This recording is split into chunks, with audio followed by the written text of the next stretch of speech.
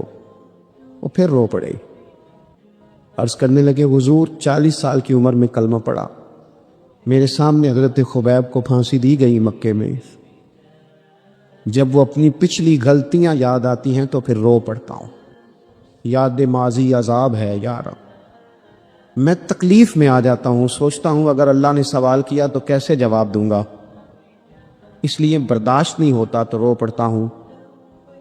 چاروں سوالوں کے جواب دیے تو حضرت سعید بن عامر کہنے لگے اب آپ نے مجھ سے سوالوں کے جواب تو لے لیے، اب میری سزا کا بھی تو اعلان کریں نا، بتائیں نا۔ تو حضرت عمر نے ہاتھ اٹھائے اور کیا لفظ کہے، کہ اللہ میرے نبی کی امت کو اس طرح کے کچھ اور لوگ بھی عطا فرما، کچھ اپنی زندگی میں دیانتدار ہو جائیں۔ تیسری بات آپ کی خدمت میں عرض کرنی ہے، رسول پاک صلی اللہ تعالی علیہ وسلم نے نا ہمیں خالص کیا ہے، حضور کا سارا دین اخلاص کا درس دیتا ہے۔ یہ جو ریاکاری ہوتی ہے نا، نوجوانوں میری بات پہ غور کرنا، یہ جو ریاکاری ہوتی ہے نا، یہ بنیادی طور پر اداکاری ہوتی ہے۔ اداکاری بندہ زیادہ کر نہیں سکتا، تھک جاتا ہے۔ مخلص زندگی وہ ہوتی ہے جو آپ نارمل جیتے ہیں۔ مخلص آپ ہوتے ہیں جب آپ اپنی والدہ کے پاس نہیں بیٹھے ہوتے، آپ نے جب 5 اسٹار ہوٹل میں روٹی کھانی ہے نا تو پھر آپ کو پلیٹ کے ساتھ ٹیشو پیپر بھی ساتھ رکھنا پڑتا ہے، پھر راج کے روٹی کھائی بھی نہیں جاتی۔ راج کے کب کھائی جاتی تھی؟ میں ایک جگہ مجھے بڑے اچھے ہوٹل میں رکھا گیا اور مجھے بڑا انہوں نے محبت کی، تو جب میں لوٹ رہا تھا نا واپس پاکستان تو مجھے کہہ رہے تھے آپ کو مزہ تو آیا ہوگا، میں نے کہا نہیں جی، سچ پوچھیں تو پھر یہ ہے کہ مزہ جب ہی آتا تھا جب اماں سویرے روٹیاں پکاتی تھی، وہ کہندی سی پتر ہے پیڑا نہ اتنے کول ہی لے آ، تو اس کے پاس بیٹھتے تھے، تو پھر اماں جب سالن دیتی تھی تو کہتی تھی ہور نہیں ملنا، دوجیوں نو بھی دینا ہے۔ اور پھر لطف اس وقت آتا تھا جب بار بار کہتے تھے اماں جی چلو تھوڑا جاتا تھے ہونا ہوں تھوڑا جاتا، پھر اماں کئی دفعہ کہتی تھی کہ میں نے وہ اس سے نکال کے فریج میں رکھ دیا، بڑے بھائی نے کام سے آ کے روٹی کھانی ہے، اب یہ برتن ہے اسی کو صاف کر لے۔ او بھائی میں نے اپنے ابا جی کو دیکھا خودداری کر، میں نے ایک دن ان سے پوچھا میں کہ ابا جی تو پسند کیے، ہم پڑھتے تھے نا انٹرویو اخباروں میں تو 2-4 سوال ہر بندہ پوچھتا تھا، اب تو انٹرویو زیادہ لوگ لیتے ہیں تو اب تو کبھی اتنا موقع ہی نہیں ہوتا، کس کا سنیں کیا کریں، یہ تو چھوڑ دیا کام۔ اخبار میں کبھی انٹرویو آتا تھا تو مسجع مکفہ ہوتا تھا، لکھنے والے بھی اچھے ادیب ہوتے تھے، جملے چبھتے نہیں تھے طبیعت، تو 2-4 سوال بڑے ضروری ہوتے تھے، پھول کون سا پسند ہے، کھانے میں کیا پسند ہے، رنگ کون سا پسند ہے، یہ 2-4 سوال ہر ایک سے ہوتے تھے۔ میں نے اپنے والد صاحب سے ایک دن پوچھا میں کہ ابا جی تو پسند کیے، تو فرمان لگے پتر جے تے لگی ہوئے بھوک تے پھر ہر شے تے جے نہ لگی ہوئے تو پھر نخرے ہی نخرے نے، تو اس لیے بھوک لگی ہو، وہ ہمیں پتہ کیا بتاتے تھے، میں آج بھی نا بہت ساری چیزیں گاڑی میں رکھ لیتا ہوں، آج بھی جو کھانا اپنی مرضی سے کھاتا ہوں وہ پیٹ بھر کے کھایا جاتا ہے، جو تصویروں کی شدت سے باہر ہوتا ہے وہ کھایا جاتا ہے، اس کو آپ قبول کر لیتا آپ کا وجود۔ یاد رکھنا میرے عزیز، میرے نبی پاک صلی اللہ علیہ وسلم نے فرمایا ہے بہترین روٹی وہ ہے جو تو اپنے ہاتھوں کی کمائی سے کھاتا ہے، وہ بہترین رزق ہے جو تو، اور حضور نے فرمایا اللہ کے نبی حضرت داؤد محنت کر کے کھانا کھاتے، دعوتوں پہ جا جا کے تو بندہ بیمار رہنے لگ جاتا ہے، وہ تو کام ہی ختم ہو جاتا ہے۔ والد صاحب کہا کرتے تھے کہ لو میں پا دیتے نے تانوں دانے پڑولے چ تے ماں تہاڈی نے تانوں چار پا دیتا ہے، لو ہن تانوں پرواہ نہیں ساریاں گرمیاں، موج کرو، یہ اصل تھا ہمارا، اس پہ واپس آ جائیں، اس پہ آ جائیں، یہ صحت افزا روٹیاں ہیں یہ کھائیں، بڑی گاڑیوں کا اور بڑی چیزوں کا شوق چھوڑ دیں، محنت ڈٹ کے کریں، لیکن زندگی اصل پہ لے آئیں، اصل زندگی خالص ہوتی ہے۔ نبی پاک صلی اللہ تعالی علیہ وسلم نے فرمایا خطا کاروں میں سے ایک بہترین خطا کار بھی ہے، ہے خطا کار پر بہترین خطا کار۔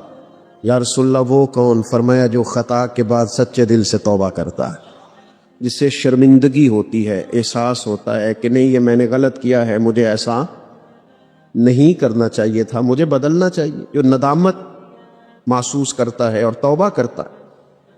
انسان سنورنا چاہتا ہے، بدلنا چاہتا ہے، اور اگر خود وہ بدل نہیں بھی پا رہا باوجود کوشش کے، لیکن اس سے بھی زیادہ اس کے دل میں ایک بڑی تڑپ یہ ہوتی ہے کہ میری اولاد سنور جائے۔ بہت جھوٹا آدمی بھی کبھی نہیں چاہتا کہ اس کا بچہ جھوٹ بولے، اس میں یہ غلطی پائی جاتی ہے، اس سے یہ خطا ہو رہی ہے، اسے پتہ ہے کہ میں بعض اوقات غلط بیانی کرتا ہوں، لیکن وہ یہ پسند نہیں کرتا کہ میرا بیٹا غلط بیانی کرے۔ جو آدمی معاذ اللہ استغفر اللہ کسی وجہ سے کسی خطا میں، کسی غلطی میں، کسی جرم میں مبتلا ہے، وہ یہ نہیں چاہتا کہ میرا بیٹا اس رستے پہ چلے۔ اپنی اصلاح کی بھی فکر ہوتی ہے، لیکن اس سے بڑھ کر بھی لوگوں کو یہ فکر ہوتی ہے کہ جو کمزوریاں، جو غفلتیں، جو سستیاں مجھ میں پائی جاتی ہیں وہ میری اگلی نسل میں نہ پائی جائیں۔ کیا کرے؟ سنورنے کا رستہ کیا ہے؟ بدلنے کا رستہ کیا ہے؟ اخلاقی طور پر درست ہونے کے لیے ہمارے پاس کون سی راہ ہے؟ تو قرآن مجید نے ایک مضبوط رستے کی طرف ہماری رہنمائی کی ہے۔ فرمایا یا ایھا الذین آمنوا اتقوا اللہ وکونوا مع الصادقین، اے ایمان والو اللہ سے ڈرو اور سچوں کی سنگت اختیار کرو، صادقین کے ساتھ بیٹھو۔ اللہ کرے آپ موبائل کم دیکھیں اور میری بات زیادہ سنیں، آمین تو کہیے گا۔ دعا تو مانگی جا سکتی ہے نا جی، کیوں جی؟ قبولیت ہو جاتی ہے، اللہ قبول کرنے والا ہے۔ موبائل آپ کے پاس رہنا اور میں نے جانا ہے، لیکن آپ کی ساری توجہ موبائل پہ۔ اللہ تعالیٰ آپ کو جزائے خیر دے، 2-4 لوگ بنا لیں، باقیوں کو دے دیں، اتنا ہی کافی ہوتا ہے، سب کو یہ کام نہیں کرنا چاہیے۔ فرمایا اللہ سے ڈرو اور سچوں کی سنگت اختیار کرو۔ یہ جو صالحین کی صحبت ہوتی ہے جو دلوں میں تقوی پیدا کرتی ہے۔ 10 لوگ ایک جگہ بیٹھے ہوں اور 9 اٹھ کے نماز پڑھنے چلے جائیں تو امید ہے 10واں بھی بیٹھا نہیں رہے گا، وہ بھی کہے گا یار اب سارے جا رہے ہیں تو مجھے بھی جانا چاہیے۔ اچھے لوگوں کی سنگت، اچھے لوگوں کی صحبت، اچھے لوگوں کے ساتھ اٹھنا بیٹھنا یہ انسان کے اندر مثبت تبدیلیاں لاتا ہے۔ اعلیٰ حضرت بریلوی رحمۃ اللہ علیہ ذرائع علم کو بیان کرتے ہیں کہ انسان عالم کیسے ہوتا ہے۔ تو فاضل بریلوی نے ان میں سے ایک ذریعہ یہ بیان کیا ہے کہ صحبت علماء بھی آدمی کو عالم بنا دیتی۔ صحبت علماء سے بھی علم حاصل ہوتا ہے۔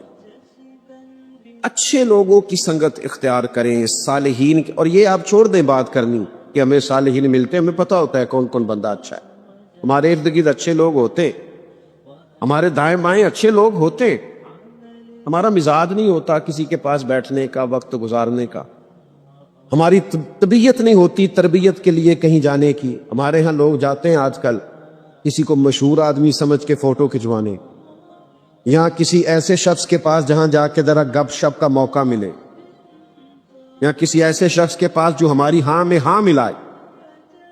اچھی صحبت، صحبت صالحین اتنی ہی زیادہ ضروری ہے جتنا انسان کے لیے سانس لینا ضروری۔ اگر آپ کو صالحین کی صحبت میسر نہیں آتی، آپ کے ارد گرد کا ماحول ایسا نہیں ہے جو آپ کو تقوی کی طرف مائل کرے، آپ کیسے عبادت کی طرف رجحان کریں گے؟ آپ دیکھیے نا، مولا علی شیر خدا رضی اللہ تعالیٰ عنہ فرماتے ہیں میں نے نبی پاک اور سیدہ خدیجہ کو نماز پڑھتے دیکھا تو میں نے پوچھا یہ کون سا طریقہ ہے، چونکہ شیر خدا کی عمر مبارک ابھی چھوٹی تھی، کون سا طریقہ ہے؟ تو کہا یہ دین اسلام ہے۔ کہتے ہیں رب نے توفیق دے دی، پیر والے دن نبی پاک نے اعلان نبوت کیا اور منگل والے دن میں نے سرکار کے ساتھ نماز پڑھی۔ اس نماز کو پڑھتے ہوئے دیکھا۔ صحبت صالحین، کبھی ایسا ہوتا ہے کہ آپ گھر کے اندر مصلی بچھا لیں، نماز کا ارادہ کریں تو آپ کا بچہ جو 2-2.5 سال کا ہے، جسے پتہ بھی نہیں نماز کیا ہے، وہ بھی آ کے مصلی پہ لیٹ جاتا ہے، سجدے کرنے شروع کر دیتا ہے۔ کیوں؟ کہ جو آپ کریں گے بچے بھی وہی کریں گے. آپ کے بچے آپ کو گھر میں قرآن مجید پڑھتا ہوا دیکھیں گے تو ان کا خیال آئے گا کہ یہ کام کرنا چاہیے. اچھی صحبتیں، نیک لوگوں کی خدمت میں حاضر ہونا، ان کے پاس جانا. امام غزالی رحمۃ اللہ علیہ جس درویش کے پاس جایا کرتے تھے، بظاہر انہوں نے کوئی کتاب نہیں لکھی،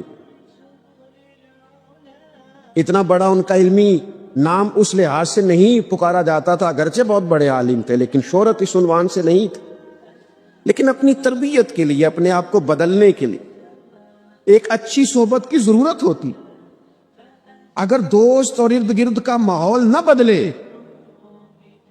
ماں باپ کے لیے جہاں یہ ضروری ہے نا کہ وہ اپنی اولاد کے لیے رزق حلال کا بندوبست کرے، ضروریات کو جمع کرے، وہاں ان کے لیے یہ بھی ضروری ہے کہ گھر کے ماحول کو صالح بنائیں، گھر کے ماحول کو نیک بنائیں. اگر ماں باپ کوئی بات کرتے ہوئے ایسا لفظ بولتے ہیں جو اخلاقی طور پر درست نہیں ہے تو وہ بھی بچوں کو بدخلق کرتا ہے. اپنے ماحول میں خوبصورتی لانے کے لیے اچھی صحبتیں، نیک لوگوں کے پاس آنا جانا. نبی پاک صلی اللہ علیہ وسلم نے فرمایا انسان اپنے دوستوں سے پہچانا جاتا ہے، انسان کا تعارف بن جاتے ہیں اس کے دوست. لہذا کریم فرماتے ہیں دوستیاں دیکھ کے لگایا کرو. تم دیکھو تمہارا دوست کون ہے، کس کے پاس آتے جاتے ہو. یہاں ہم سیاسی بیس پہ دوستیاں لگا لیتے ہیں، کوئی دنیاوی کام پڑ گیا تو کام نکل آئے گا، کوئی مشکل حل ہو گئی تو. اور بعض ایسی جگہوں پہ بھی دوستیاں لگا لیتے ہیں جو بہرحال درست نہیں ہے. اچھی صحبت. داتا صاحب رحمۃ اللہ علیہ فرماتے ہیں، داتا صاحب فرماتے ایک شخص حج کرنے گیا تو بیت اللہ کا طواف کرتا تھا، یا مینا میں جاتا تھا، یا مزدلفہ میں جاتا تھا، یا عرفات میں بیٹھا تھا، تو ہر جگہ ایک ہی دعا مانگتا تھا، یا اللہ میرے دوستوں کو نیک کر دے، یا اللہ میرے دوستوں کو نیک کر دے، یا اللہ میرے دوستوں کو صالح بنا دے. تو جو لوگ اس کے زیادہ ساتھ تھے، جنہوں نے کئی دفعہ اسے یہ بات دہراتے اور یہ عمل دہراتے دیکھا تھا، وہ کہنے لگے میاں دوستوں کو نیک کر دے، کچھ اپنے لیے بھی مانگ. کہنے لگا اپنے لیے ہی مانگ رہا ہوں، یہ اپنے لیے ہی مانگ رہا ہوں. تو کیا مطلب ہے؟ کہنے لگا اگر میرے سارے دوست ٹھیک ہو گئے، نیک ہو گئے، تو میں خود بخود ہو جاؤں گا، کیونکہ وہی میرے دائیں بائیں رہتے ہیں، وہی میرے آگے پیچھے رہتے ہیں، انہی سے میرا اٹھنا بیٹھنا ہے، وہی میرے سفروں میں ساتھ ہو. صالحین کے پاس بیٹھیں، نیک لوگوں کی سنگت اختیار کریں. اور اسی سے ملتی جلتی یہ بات عرض کروں گا، گفتگو بھی اس شخص کی سنیں اس کی گفتگو ہمارے عقیدے کی مضبوطی کا باعث بنے، ہمارے صالح اعمال کی طرف رغبت کا باعث بنے. ہم ایسے لوگوں کی باتیں سنتے ہیں جو ہمیں بے باک کر دیتے ہیں. مجھ سے کوئی ناراض نہ ہو جائیں تو بعض ایسی جگہوں پہ بھی گفتگو ہوتی ہے جس سے ایسے محسوس ہوتا ہے کہ جیسے بے عملی کی طرف رغبت دی جا رہی ہے. یعنی تقریر کرنے والا اگر کہے کہ تو اپنی نمازاں سام کے رکھ سڑکوں تے عشق ہے، تو اسے پوچھا جائے گا کہ نماز عشق رسول نہیں؟ نبی پاک علیہ السلام نے یہ نہیں فرمایا کہ نماز میری آنکھوں کی ٹھنڈک ہے؟ تو عشق رسول میں صرف محفل ہی کرائی جاتی ہے، عشق رسول میں لنگر ہی کھایا جاتے ہیں، نماز بھی عشق رسول میں پڑھی جاتی ہے. تو یہ کیا آپ لوگوں کو فلسفہ بیان کر رہے ہیں کہ جس سے بے عملی ظاہر ہو رہی، بد عملی اور خرابی پیدا ہو رہی؟ میں بعض ایسے لوگوں کو جانتا ہوں جو صالح تھے، نیک تھے، لیکن کچھ ایسے لوگوں کی صحبت اور سنگت میں جا کے بیٹھے کہ ان کا سارا مزاج ہی بدل گیا، حلیہ ہی تبدیل ہو گیا، رنگ ڈھنگ ہی بدل گیا. آپ یہ لوگ ہمارے ذہنوں پر اثر انداز ہوتے ہیں، ہم مانے چاہے نہ مانے، ہم دوسروں کا اثر قبول کرتے ہیں. یہ ممکن نہیں ہوتا کہ دوسروں کا اثر انسان قبول نہ کرے، انسان پر اثر ہوتا ہے. اچھی صحبتیں، علماء کے پاس آنا جانا، ان کی خدمت میں بیٹھنا، ان کے پاس رہنا. بہت بڑے تھے امام اعظم ابو حنیفہ، بڑا مضبوط حافظہ اللہ نے عطا کیا. جن لوگوں کو لاکھوں حدیثیں یاد ہیں وہ بھی امام اعظم کے مقلد ہونے پر فخر کرتے.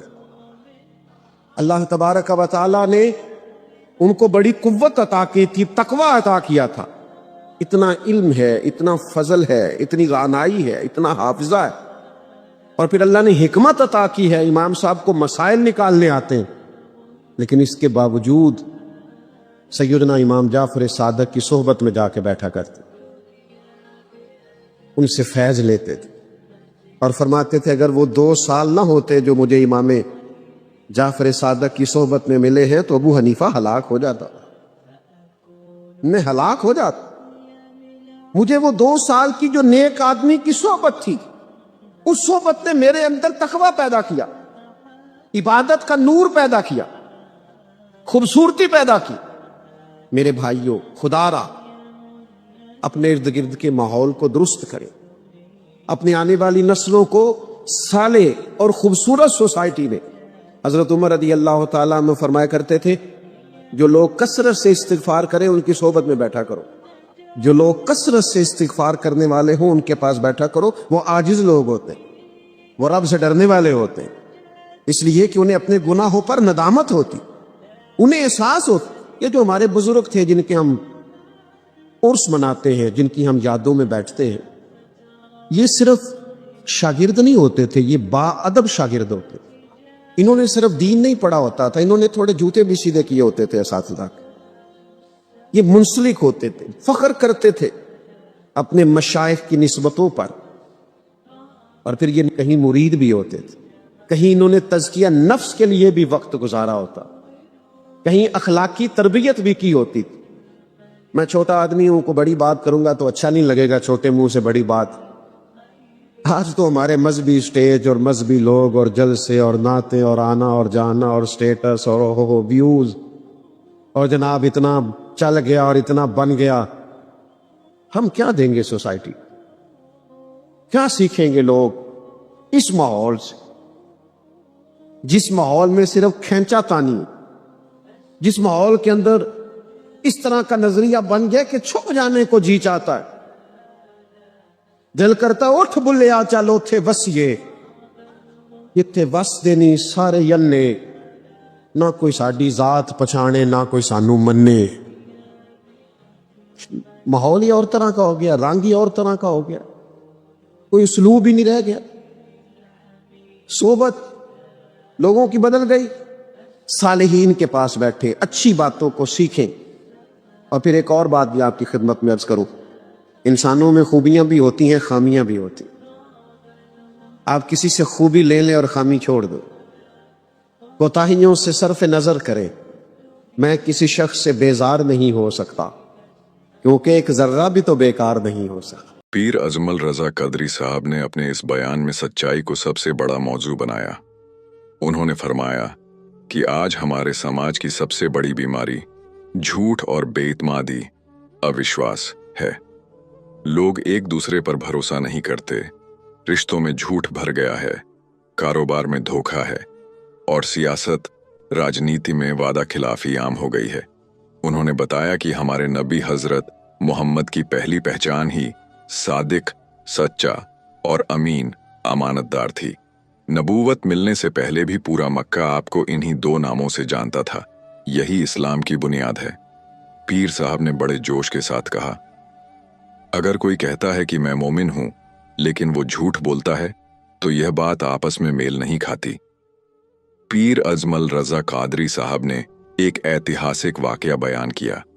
جب قیصر روم ہرقل نے ابو سفیان سے، جو اس وقت تک اسلام قبول نہیں کیے تھے، نبی کے بارے میں سوال پوچھے تو ابو سفیان نے بے اختیار سچ بولا۔ انہوں نے مانا کہ نبی نے کبھی جھوٹ نہیں بولا، کبھی وعدہ نہیں توڑا اور ان کے ساتھ ہی بے حد وفادار ہیں۔ قیصر نے یہ سن کر کہا، اگر یہ سب سچ ہے تو یہ شخص سچا نبی ہے۔ پیر صاحب نے فرمایا، دیکھو، دشمن بھی نبی کی سچائی کا گواہ بن گیا۔ یہ واقعہ اس بات کی دلیل ہے کہ سچائی کتنی بڑی طاقت ہے۔ پیر صاحب نے حضرت عمر فاروق رضی اللہ عنہ کے زمانے کا ایک مشہور واقعہ سنایا۔ سید بن عامر کو حضرت عمر نے ایک شہر کا گورنر بنایا۔ جب عمر نے اس شہر کے لوگوں سے پوچھا، تمہیں اپنے گورنر سے کوئی شکایت ہے؟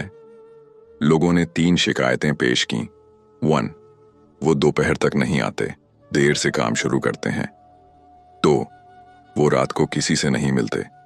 3، مہینے میں 1 دن وہ بالکل غائب رہتے ہیں۔ جب سید بن عامر سے پوچھا گیا تو انہوں نے جواب دیا، دوپہر تک اس لیے نہیں آتا کیونکہ میری گھر میں نوکر نہیں، میں خود روٹی پکاتا ہوں۔